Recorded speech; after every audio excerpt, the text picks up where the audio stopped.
Welcome to ਆਰਡੀਐਸ legal. ਹੁਣ ਅਸੀਂ question 51 discuss ਕਰਦੇ ਹਾਂ। Under the maintenance and adoption act 1956 which of the both following circumstances can be dependent enforce his right to a maintenance against a transfer of an estate out of which he has right to receive maintenance। ਤੇ ਇਸ ਦੀ ਜੋ ਇਹ option ਹੈ ਉਹ ਕਹਿੰਦੀ ਪਈ ਆ only van the transfer has notice of ਸੱਚ ਰਾਈਟ, ਮਤਲਬ ਕਿ ਜੋ ਟਰਾਂਸਫਰ ਜਿਸ ਨੂੰ ਕੀਤੀ ਗਈ ਆ ਪ੍ਰੋਪਰਟੀ ਉਹਨੂੰ ਇਸ ਚੀਜ਼ ਦਾ ਨੋਟਿਸ ਹੈ ਕਿ ਉਸ ਪਰਸਨ ਦਾ ਇੱਥੇ ਮੇਨਟੇਨੈਂਸ ਦਾ ਅਧਿਕਾਰ ਹੈ। ਅਤੇ ਸੈਕਿੰਡ ਹੈ ਬੀ ਜੋ only van the transfer is ਗ੍ਰੇਸ਼ੀਅਸ ਮਤਲਬ ਕਿ ਜਿਹੜੀ ਟਰਾਂਸਫਰ ਹੈ ਉਹ ਕਿਸੇ ਗੁੱਡ ਫੇਥ ਦੇ ਲਈ ਕੀਤੀ ਗਈ ਆ, ਮਤਲਬ ਕਿ ਆਪਾਂ ਜਿਹੜੀ ਟਰਾਂਸਫਰ ਆ ਉਹ ਪੈਸਿਆਂ ਦੀ ਨਹੀਂ ਕੀਤੀ ਹੈਗੀ। ਅਤੇ ਸੀ ਹੈਗਾ ਆ ਇਹ ਜੋ ਸਾਡਾ ਆਪਸ਼ਨ ਆ ਬੋਥ ਏ ਐਂਡ ਬੀ, ਡੀ ਹੈਗਾ none of the above. So A and B ਦੋਨੇ ਸਹੀ ਆ, ਤਾਂ ਇਸ ਦਾ ਜੋ ਰਾਈਟ ਆਨਸਰ ਹੈ ਉਹ ਹੈਗਾ ਸੀ, both B and C. So next ਸਾਡਾ 52 ਹੈ ਜੋ question, which of the following courts tribunal cannot entertain a public interest litigation। ਇਹਨਾਂ ਦੇ ਵਿੱਚੋਂ ਜਿਹੜੇ ਕਿਹੜੇ ਕੋਰਟ ਜਾਂ ਟ੍ਰਿਬਿਊਨਲ ਆ ਜਿਹੜੇ ਇੰਟਰਟੇਨ ਨਹੀਂ ਕਰ ਸਕਦੇ ਹੈਗੇ ਪਬਲਿਕ ਇੰਟਰਸਟ ਲਿਟੀਗੇਸ਼ਨਸ ਨੂੰ। ਅਤੇ ਦੇਖੋ ਸੁਪਰੀਮ ਕੋਰਟ ਆ ਉਹ ਵੀ ਪਬਲਿਕ ਇੰਟਰਸਟ ਲਿਟੀਗੇਸ਼ਨ ਨੂੰ ਕਰ ਸਕਦਾ ਹੈ, ਅਤੇ ਇਹ ਹਾਈ ਕੋਰਟ ਵੀ ਕਰ ਸਕਦਾ ਹੈ, ਅਤੇ ਸੈਂਟਰਲ ਐਡਮਿਨਿਸਟ੍ਰੇਟਿਵ ਟ੍ਰਿਬਿਊਨਲ। ਸੋ ਜੋ ਸੀ ਹੈ ਇਸ ਦਾ ਉਹ ਹੈ ਰੋਂਗ ਆਨਸਰ। ਅਤੇ 53 ਹੈ A places man with firearm at the outlet of a building and tells Z that they will fire at Z if Z attempt to leave the building. A is, so ਇੱਥੇ ਜੋ first option ਹੈ ਰੋਂਗਫੁਲੀ ਰਿਸਟੇਨ Z, ਉਹਨੂੰ ਰੋਂਗਫੁਲੀ stain ਕਰਕੇ ਰੱਖਿਆ ਹੈ, ਜਾਂ B ਹੈਗਾ ਰੋਂਗਫੁਲੀ ਉਹਨੂੰ ਕਨਫਾਈਨ ਕਰਕੇ ਰੱਖਿਆ ਹੈ। ਸੋ ਕਨਫਾਈਨ ਹੁੰਦਾ ਕਿਸੇ ਪਰਟੀਕੂਲਰ ਜਗ੍ਹਾ ਦੇ ਵਿੱਚ ਬੰਦ ਕਰਕੇ ਇਨਸਾਨ ਨੂੰ ਰੱਖਣਾ, ਅਤੇ ਰਿਸਟੇਨ ਹੁੰਦਾ ਕਿਸੇ ਪਰਟੀਕੂਲਰ ਉਹਨੂੰ ਡਾਇਰੈਕਸ਼ਨ 'ਚ ਜਾਣ ਤੋਂ ਰੋਕਣਾ। ਸੋ ਪਰਟੀਕੂਲਰਲੀ ਇੱਥੇ ਉਸ ਨੂੰ ਬਿਲਡਿੰਗ ਦੇ ਵਿੱਚ ਬੰਦ ਵੀ ਕੀਤਾ ਗਿਆ ਹੈ, ਅਤੇ ਉੱਥੇ ਉਹਨੂੰ ਜੇ ਬਾਹਰ ਆਉਣ 'ਤੇ ਉੱਤੇ ਸ਼ੂਟ ਕੀਤਾ ਜਾ ਸਕਦਾ ਹੈ, ਅਤੇ ਇਹ ਰੋਂਗਫੁਲੀ ਰਿਸਟੇਨ ਵੀ ਹੈਗਾ। ਸੋ ਇਸ ਦਾ ਜੋ ਰਾਈਟ ਆਨਸਰ ਹੋਵੇਗਾ ਇਹ 53 ਦਾ ਉਹ ਹੈਗਾ ਸੀ, ਬੋਥ ਏ ਐਂਡ ਬੀ। ਜੋ ਨੈਕਸਟ ਕੁਐਸਚਨ ਹੈ 54 A incites dog to spring upon Z without ਜੈਡਸ consent if A intent to cause injury fear or annoyance to Z. ਕਹਿੰਦੇ ਕਿ ਜਿਹੜਾ ਇੱਕ ਪਰਸਨ ਆ ਉਹਨੇ ਆਪਣਾ ਕੁੱਤਾ ਆ ਜੋ ਉਹ ਦੂਸਰੇ ਪਰਸਨ ਦੇ ਕੰਸੈਂਟ ਦੇ ਦੁਆਰਾ ਉਹਨੂੰ ਇੰਟਾਈਸ ਕੀਤਾ ਕਿ ਇਸ ਨੂੰ ਵੱਢ ਜਾ ਕੇ ਭੌਂਕ। ਅਤੇ ਇੱਥੇ ਕਿਹੜਾ ਗੁਨਾਹ ਹੋ ਰਿਹਾ ਹੈ? ਜੋ ਇਹ ਅਸਲ ਦੇ ਵਿੱਚ ਐਗਜ਼ਾਮਪਲ ਹੈਗੀ ਆ ਉਹ ਹੈਗੀ ਆ ਕ੍ਰਿਮੀਨਲ ਫੋਰਸ ਦੀ। ਸੋ ਜੋ ਇਸ ਦਾ ਜਿਹੜਾ ਰਾਈਟ ਆਨਸਰ ਹੈ ਕ੍ਰਿਮੀਨਲ ਫੋਰਸ ਹੈ, ਅਤੇ ਰਾਈਟ ਆਨਸਰ ਇਸ ਦਾ ਹੈਗਾ ਸੀ। ਸੋ ਜਿਹੜੀਆਂ ਇਸ ਤਰ੍ਹਾਂ ਸਿਚੁਏਸ਼ਨ ਬੇਸਡ ਆਉਂਦੇ ਆ ਕੁਐਸਚਨ, ਇਹ ਜਨਰਲੀ ਜੋ ਸਾਡੀਆਂ ਇਲਾਸਟ੍ਰੇਸ਼ਨਸ ਹੁੰਦੀਆਂ ਆ ਕੁਐਸਚਨ ਦੀਆਂ ਉਹਨਾਂ 'ਚੋਂ ਹੀ ਆਉਂਦੇ ਆ। ਸੋ ਜਿਹੜੇ 350 ਹੈ ਸੈਕਸ਼ਨ IPC ਦਾ ਕ੍ਰਿਮੀਨਲ ਫੋਰਸ ਦਾ, ਉਹਦੀ ਇੱਕ ਇਲਾਸਟ੍ਰੇਸ਼ਨ H ਹੈ। ਅਤੇ ਨੈਕਸਟ ਹੈ 55 A causes cattle to enter upon the field belonging to Z attending to cause and knowing that he is likely to cause damage to ਜੈਡਸ crop A has committed. ਕਹਿੰਦਾ ਕਿ ਜੋ ਏ ਆ ਉਹਨੇ ਆਪਣੀਆਂ ਜੋ ਮੱਝਾਂ ਗਾਵਾਂ ਆ ਉਸ ਨੂੰ ਜਿਹੜੀਆਂ ਕਿਸੇ ਹੋਰ ਪਰਸਨ ਦੀ ਬਿਲੋਂਗ ਕਰਦੀ ਲੈਂਡ ਉਹਦੀਆਂ ਫਸਲਾਂ ਦੇ ਵਿੱਚ ਛੱਡ ਦਿੱਤਾ ਇਸ ਇੰਟੈਂਸ਼ਨ ਦੇ ਨਾਲ ਕਿ ਉਹਦੀਆਂ ਜੋ ਫਸਲਾਂ ਆ ਖਰਾਬ ਹੋ ਜਾਣ। ਅਤੇ ਇੱਥੇ ਉਹਨੇ ਕਿਹੜਾ ਕ੍ਰਾਈਮ ਕੀਤਾ ਹੈ? ਇੱਥੇ ਉਸਨੇ ਕ੍ਰਿਮੀਨਲ ਮਿਸਚੀਫ ਕੀਤਾ ਹੈ, ਜੋ ਇਸ ਦਾ ਆਨਸਰ ਹੈ ਏ। ਅਤੇ ਇਹ ਵੀ ਜੋ ਹੈ ਕ੍ਰਿਮੀਨਲ ਮਿਸਚੀਫ ਇਸ ਦੀ ਇਹ ਇਲਾਸਟ੍ਰੇਸ਼ਨ ਹੀ ਹੈ, ਜੋ ਸੈਕਸ਼ਨ 425 ਹੈ ਉਸਦੀ ਇਹ ਵੀ H ਇਲਾਸਟ੍ਰੇਸ਼ਨ ਹੀ ਹੈ। तो नेक्स्ट क्वेश्चन है 56 from which of the following country the constitution of India has board the power of judicial review ਦੀ ਜੋ ਪਾਵਰ ਹੈ ਸਾਡੇ ਕੌਨਸਟੀਟਿਊਸ਼ਨ ਦੇ ਵਿੱਚ ਕਿੱਥੋਂ ਲਈ ਗਈ ਹੈ? ਜਿਸ ਤਰ੍ਹਾਂ ਕਿ ਇਹ ਅਸੀਂ ਜਾਣਦੇ ਹਾਂ ਜੋ ਜੁਡੀਸ਼ੀਅਲ ਰਿਵਿਊ ਦੀ ਪਾਵਰ ਹੈ ਉਹ USA ਤੋਂ ਲਈ ਗਈ ਹੈ। ਜੋ 57 ਹੈ enforcement of which of the following article of the constitution of India can not be suspended even during the proclamation of emergency. So ਸਾਡਾ ਜੋ ਆਰਟੀਕਲ 20 ਅਤੇ 21 ਹੈ ਉਸ ਨੂੰ ਐਮਰਜੈਂਸੀ ਦੇ ਦੌਰਾਨ ਵੀ 20 ਅਤੇ 21 ਹੈ ਉਸ ਨੂੰ ਐਮਰਜੈਂਸੀ ਦੇ ਦੌਰਾਨ ਵੀ ਅਸੀਂ ਸਸਪੈਂਡ ਨਹੀਂ ਕਰ ਸਕਦੇ। ਸੋ ਇਸ ਦਾ ਰਾਈਟ ਆਨਸਰ ਹੈ ਬੀ। ए 58 है, which of the following provision of the advocate act 1961 provide for the power of bar council of India to withdraw to itself any proceeding for disciplinary action pending before any state bar council. ਅਤੇ ਇਸ ਦਾ ਜੋ 58 ਦਾ right answer ਹੈ ਉਹ ਹੈਗਾ ਆ ਸੀ। Section ਜੋ 36 ਹੈ sub section 2 ਹੈ ਉਹ ਇਸ ਚੀਜ਼ ਦੀ ਗੱਲ ਕਰਦਾ ਹੈ। ਜੋ ਸਾਡਾ ਨੈਕਸਟ ਕੁਐਸਚਨ ਹੈ 59 which court or authority has the power to punish any person for contempt of the national company law tribunal? First option है सुप्रीम कोर्ट, सैकंड है हाई कोर्ट, तो सी हैगी national company law appellate tribunal, तो D हैगी national company law tribunal. So जो इसका right answer है वो है डी, क्योंकि जे नैशनल कंपनी लॉ ट्रिब्यूनल का कंटैंप्ट होया तो नैशनल कंपनी लॉ ट्रिब्यूनल ही उसनूं उस चीज़ के लिए पनिश करेगी। जो नैक्सट है साडा 60 question, which of the following is not a vested interest? इन्हां दे विचों किहड़ा आ वो वैसटेड इंटरस्ट नहीं हैगा। ए हैगा A stipulates that title in a property shall pass to C on his death. ਜਿਹੜਾ ए ने इस चीज़ ਲਈ अपना स्टिपुलेट किया कि ਜਿਹੜੀ प्रॉपर्टी है सी ਨੂੰ पास हो जाएगी ਜਦੋਂ मर जाएगा। ये भी स्टिपुलेट इंटरस्ट वैसटेड इंटरस्ट है, ਆਪਾਂ ਇਹ ਗ੍ਰਾਂਟ ਕਰ ਸਕਦੇ ਹਾਂ ਕਿਸੇ ਨੂੰ।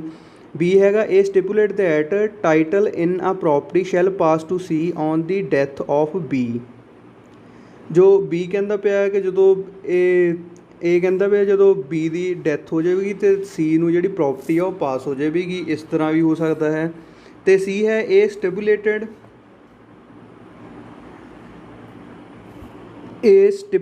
That title in a property shall pass to C if he marriage B.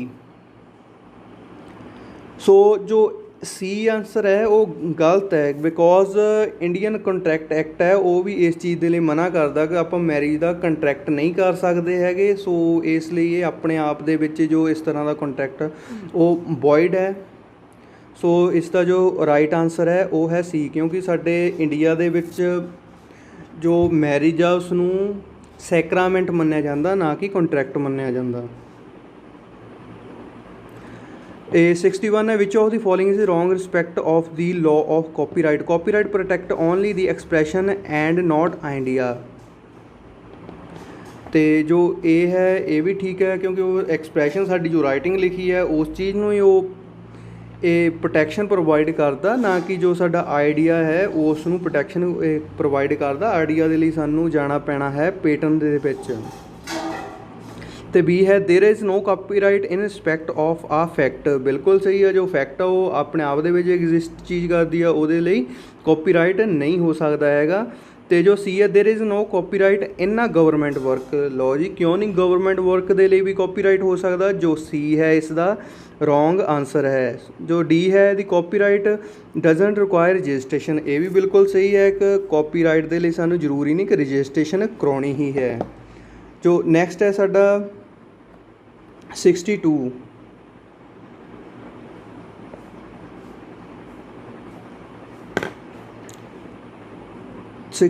है under the Indian evidence act the character of a person is not relevant in which of the following cases? इन्हां किहड़े cases they which character आ साडा relevant नहीं होवेगा?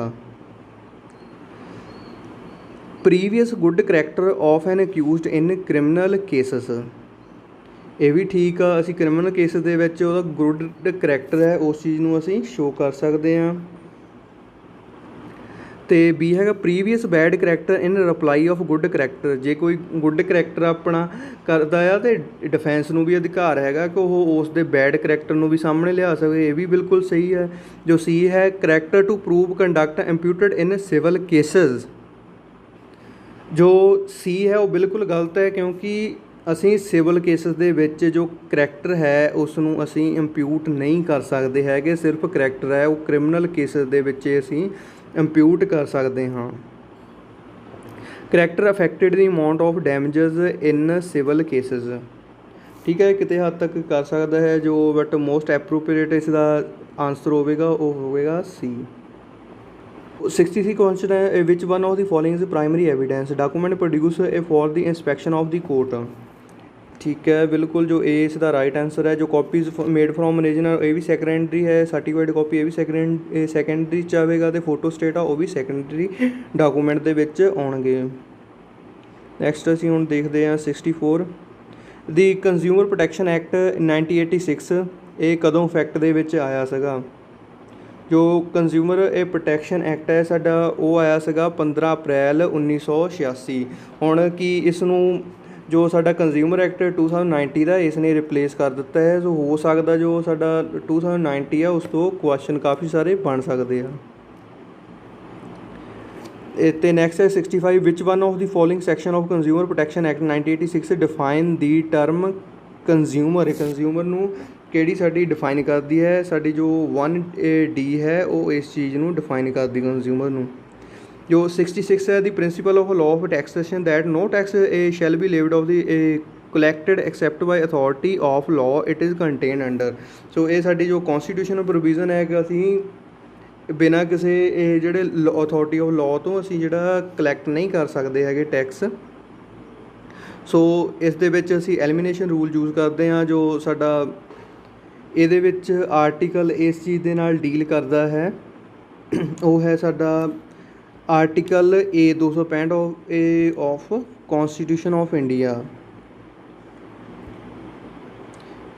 ਕਿਉਂਕਿ 300 ਆ ਉਹ ਸਾਡੇ ਕੰਟੈਕਸ ਦੇ ਨਾਲ ਡੀਲ ਕਰਦਾ, 1900 ਸਾਡੇ ਇਹ ਰਾਈਟ ਇਹ ਜਿਹੜੇ ਸਾਡੇ ਦਿੱਤੇ ਆ ਫਰੀਡਮਸ ਉਹਨਾਂ ਨਾਲ ਡੀਲ ਕਰਦਾ, ਅਤੇ 285 ਆ ਜੋ ਐਗਜ਼ੰਪਸ਼ਨ ਆਫ ਪ੍ਰੋਪਰਟੀ ਦੀ ਗੱਲ ਕਰਦਾ ਹੈ। ਸੋ ਇਸ ਦਾ ਰਾਈਟ ਆਂਸਰ ਹੈ 265 ਆਫ ਕੌਨਸਟੀਟਿਊਸ਼ਨ।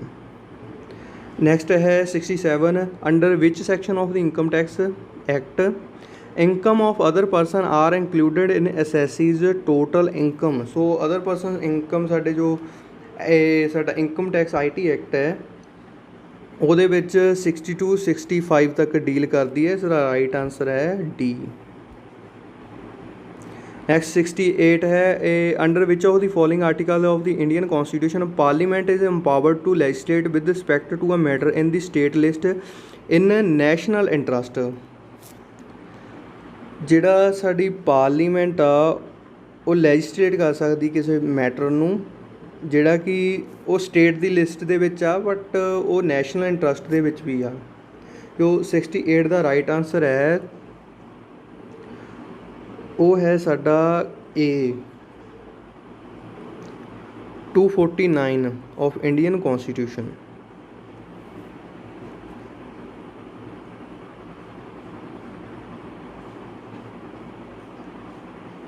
ਅਤੇ ਨੈਕਸਟ ਹੈ ਸਾਡਾ 69 in which of the following cases the court has laid on that right to life does not include right to ਡਾਈ।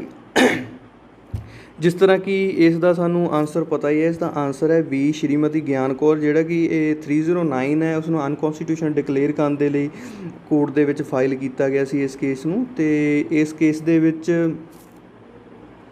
ਜੋ ਕੋਰਟ ਨੇ ਆਪਣੀ ਇਹ ਰੀਜ਼ਨਿੰਗ ਦਿੱਤੀ ਕਿ ਜੇਕਰ ਅਸੀਂ ਰਾਈਟ ਟੂ ਡਾਈ ਦਾ ਅਧਿਕਾਰ ਦੇ ਦਿੱਤਾ, ਜਿਸ ਤਰ੍ਹਾਂ ਸਾਡੇ ਦੇਸ਼ ਦੇ ਵਿੱਚ ਭੁੱਖਮਰੀ ਹੈ, ਗਰੀਬੀ ਹੈ, ਬੇਰੁਜ਼ਗਾਰੀ ਹੈ, ਤਾਂ ਸਾਰੇ ਹੀ ਲੋਕ ਸੁਸਾਈਡ ਵੱਲ ਨੂੰ ਨਾ ਹੋ ਤੁਰਨ।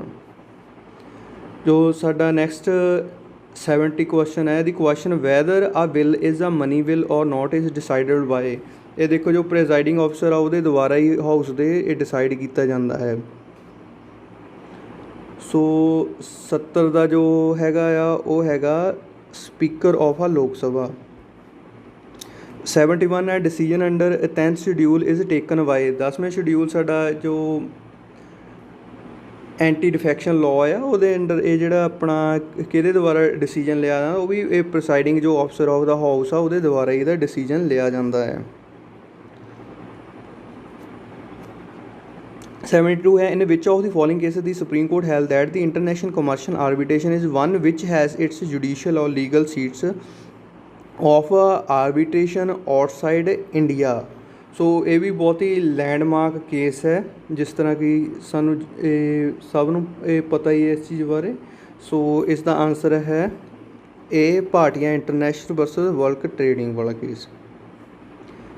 ਨੈਕਸਟ ਹੈ ਸਾਡਾ 73 ਜੋ 73 ਕਹਿ ਰਿਹਾ which of the following provision of the Hindu succession act 1956 list on for the ਐਸਚੀਟ।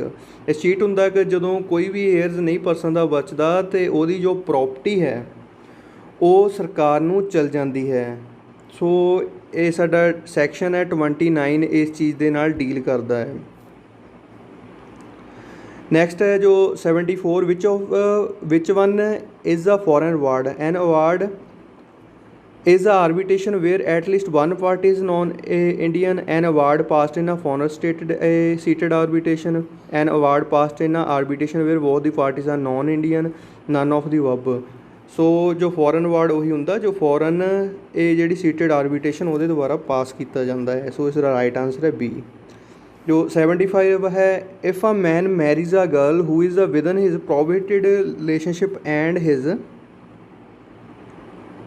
custom does not permit such marriages, such a man would be punished under। ਇਸ ਤਰ੍ਹਾਂ ਦੇ ਮੈਨ ਨੂੰ ਜੋ ਕਿੱਥੇ ਪਨਿਸ਼ ਕੀਤਾ ਜਾਵੇਗਾ। ਸੋ ਇਹ ਵਾਲੀਆਂ ਜੋ ਸਾਡੀਆਂ ਸੈਕਸ਼ਨ 5 ਦੀਆਂ ਕੰਡੀਸ਼ਨ ਹੈ ਹਿੰਦੂ ਮੈਰਿਜ ਐਕਟ ਦੇ ਅੰਡਰ, ਉਹਦੇ ਵਿੱਚ ਜੇ ਕੋਈ ਕੌਂਟਰਾਡਿਕਸ਼ਨ ਕਰਦਾ ਆ ਤਾਂ ਇਸ ਤਰ੍ਹਾਂ ਦੇ ਇਨਸਾਨ ਨੂੰ ਸੈਕਸ਼ਨ 18 ਇਹ ਸਭ ਜੋ ਸੈਕਸ਼ਨ ਸਾਡਾ ਬੀ ਹੈ ਅਤੇ ਉਹਦੇ ਅੰਡਰ ਇਸ ਤਰ੍ਹਾਂ ਦੇ ਇਨਸਾਨ ਨੂੰ ਪਨਿਸ਼ ਕੀਤਾ ਜਾਂਦਾ ਹੈ ਅਤੇ ਉਸ ਨੂੰ ਇਹ 1 ਮਹੀਨੇ ਤੱਕ ਦੀ ਸਜ਼ਾ ਜਾਂ 1000 ਤੱਕ ਦਾ ਫਾਈਨ ਵੀ ਹੋ ਸਕਦਾ ਜਾਂ ਦੋਨੋਂ ਹੀ ਹੋ ਸਕਦੇ ਆ।